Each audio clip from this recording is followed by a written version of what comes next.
भारत के दुश्मनों की अब नींद उड़ने वाली है, चाहे पाकिस्तानी घुसपैठ हो या चीन की विस्तारवाद की नीति। अब दुश्मन ऐसा काम करने से पहले 100 बार सोचेंगे, क्योंकि भारत अपनी तीनों सेनाओं को एक अभेद्य कवच में बदल रहा है और इसके लिए हजारों करोड़ रुपए के नए हथियार और ड्रोन खरीदे जा रहे हैं, जो पलक झपकते ही दुश्मन के टारगेट्स को परखच्चे में बदल देंगे। भारत की सैन्य ताकत को लेकर के एक बड़ा और निर्णायक कदम उठाया गया है। 29 दिसंबर को रक्षा मंत्री राजनाथ सिंह की अध्यक्षता में हुई डिफेंस एग्जीक्यूशन काउंसिल यानी डीएसी की बैठक में करीब 79,000 करोड़ रुपए के रक्षा खरीद और अपग्रेड प्रस्तावों को पास कर दिया गया है। इस बैठक में रक्षा मंत्रालय के शीर्ष अधिकारी और तीनों सेनाओं के यानी आर्मी, एयरफोर्स और नेवी के प्रमुख मौजूद थे। ये फैसला ऐसे समय पर आया जब भारत की सीमाओं पर हालात लगातार संवेदनशील बने हुए हैं और आधुनिक युद्ध के स्वरूप तेजी से बदल रहे हैं। सरकार का साफ संदेश है कि अब भारत सिर्फ संख्या के दम पर नहीं, बल्कि तकनीकी सटीकता और लंबी दूरी की मारक क्षमता के दम पर अपनी सुरक्षा सुनिश्चित करेगा। इस पूरे फैसले का मकसद साफ है कि भारतीय सशस्त्र बलों की युद्ध क्षमता को आने वाले कई सालों तक मजबूत करना। डीएसी की मंजूरी के तहत पुराने हथियारों को अपग्रेड किया जाएगा, नए और मॉडर्न हथियार खरीदे जाएंगे और स्वदेशी रक्षा परियोजनाओं को तेजी से आगे बढ़ाया जाएगा। ये सिर्फ हथियारों की खरीद का मामला नहीं है, बल्कि ये भारत की रणनीतिक सोच में आए बदलाव को भी दिखाता है। यहाँ आत्मनिर्भरता और आधुनिक युद्ध की जरूरतें साथ साथ चल रही हैं। भारतीय सेना के लिए सबसे अहम फैसलों में से एक है T-90 भीष्म टैंकों का मिड लाइफ अपग्रेड। करीब 200 T-90 टैंकों को स्वदेशी तकनीक के जरिए ओवरहॉल किया जाएगा। ये वही टैंक है जो भारतीय सेना की बख्तरबंद ताकत की रीढ़ माने जाते हैं। समय के साथ किसी भी हथियार प्रणाली की क्षमता घटती है, लेकिन इस अपग्रेड के बाद T-90 टैंकों की उम्र बढ़ जाएगी, उनकी मारक क्षमता और मजबूत होगी और मॉडर्न युद्ध के हिसाब से उनकी टेक्नोलॉजी को भी अपडेट किया जाएगा। खास बात यह है कि यह काम किसी विदेशी कंपनी को नहीं दिया गया, बल्कि देश की ही डिफेंस पब्लिक सेक्टर यूनिट द्वारा किया जाएगा, जिससे आत्मनिर्भर भारत की सोच को सीधा फायदा मिलने वाला है। इस तरह वायुसेना के भरोसेमंद Mi-17 हेलीकॉप्टर्स को भी नया जीवन देने का फैसला लिया गया है। Mi-17 मीडियम लिफ्ट हेलीकॉप्टर भारतीय वायुसेना का ऐसा प्लेटफॉर्म है जो सैनिकों की आवाजाही से लेकर के रसद पहुंचाने और आपदा राहत तक यानी हर मोर्चे तक काम आता है। डीएसी की मंजूरी के बाद इन हेलीकॉप्टरों का मिड लाइफ अपग्रेड किया जाएगा, जिससे उनकी ऑपरेशनल रेडीनेस और भरोसेमंद जो तकनीक है दोनों बढ़ेगी।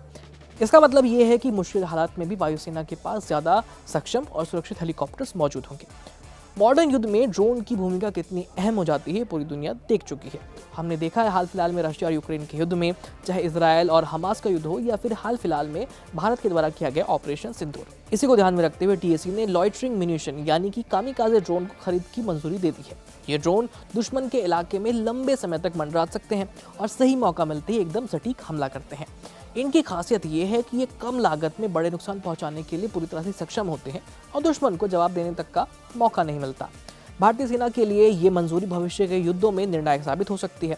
हवाई और समुद्री सुरक्षा को भी मजबूत करने के लिए भारतीय नौसेना और एयरफोर्स को medium range surface to air मिसाइलें यानी MRSAM सिस्टम दिए जाएंगे।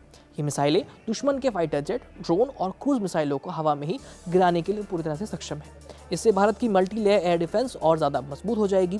खासकर नौसेना के जहाज़ों और तटीय इलाकों की सुरक्षा के लिहाज से ये फैसला बेहद अहम माना जा रहा है। वायुसेना की मारक क्षमता को नई ऊंचाई देने के लिए डीएसी ने अस्त्रा मार्क टू एयर मिसाइलों के विकास और खरीद को भी हरी झंडी दी है। अस्त्रा MK2 की रेंज 200 किलोमीटर से ज़्यादा होने वाली है, जो भारत को हवा से हवा में लड़ाई में बड़ी बढ़त दिलाएगी। इसके साथ ही कुछ मीटियोर मिसाइलें भी खरीदी जाएंगी, जो पहले से ही राफेल फाइटर जेट्स पर तैनात हैं। इन दोनों मिसाइलों के जरिए भारतीय वायुसेना दुश्मन के विमानों को काफ़ी दूर से ही टारगेट बना सकती है। इजराइल से Spice 1000 air to ground guided bomb की खरीद भी डीएसी की बैठक में पास हो चुकी है और इसे आगे बढ़ाने के लिए मंजूरी दे दी गई है। स्पाइस 1000 बम अपनी सटीकता के लिए जाने जाते हैं। ये स्टैंड ऑफ हथियार है, यानी फाइटर जेट्स को दुश्मन के एयर डिफेंस के दायरे में आए बिना ही हमला करने की सुविधा देते हैं। सर्जिकल और प्रिसीजन स्ट्राइक्स के लिहाज से ये भारतीय एयरफोर्स के लिए एक बड़ा हथियार साबित होने वाले हैं।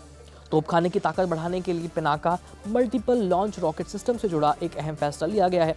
डीएसी ने 120 किलोमीटर रेंज वाली नई पिनाका गाइडेड रॉकेट के विकास को मंजूरी दी है। खास बात यह है कि इन रॉकेट्स को मौजूदा 45 किलोमीटर और 80 किलोमीटर रेंज वाले पिनाका लॉन्चर से ही दागा जाने वाला है। नहीं, लॉन्चर वही रहेगा, मिसाइल की जो रेंज है वो बढ़ जाएगी।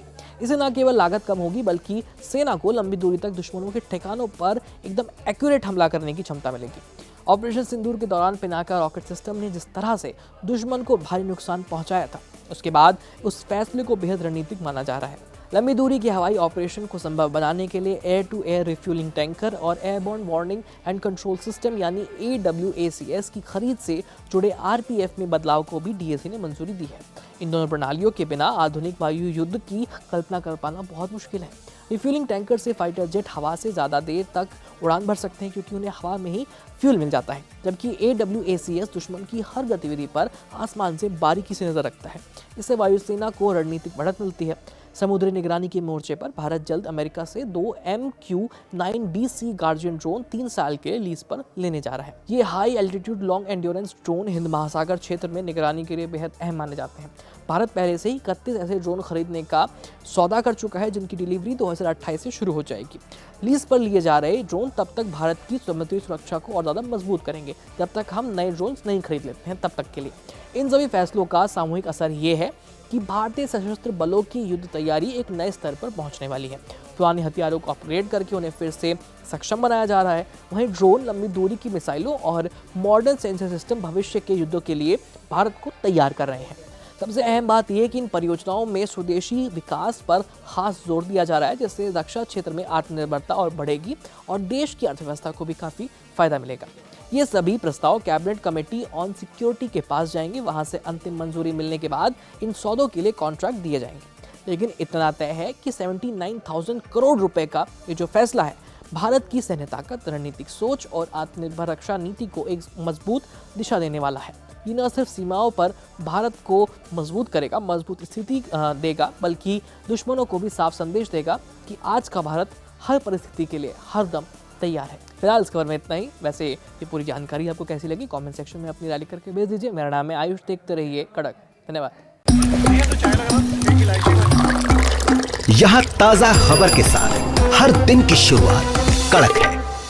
आमने सामने बैठ रखते हैं बात पूरे दम से, आराम से। चर्चा होती है बेधड़क। यहाँ किस्से कहानियों में बोल सरल और अंदाज बेहद कड़क मिलता है।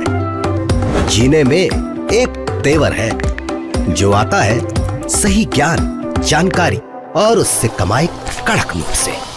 इधर मौके पर चौका नहीं, छक्का लगा जलवा दिखाते हैं। कड़क क्रिकेट से अपने रोमांच को जो बढ़ाते हैं। यहाँ की हर बात का मिजाज एक है, मिजाज कड़क।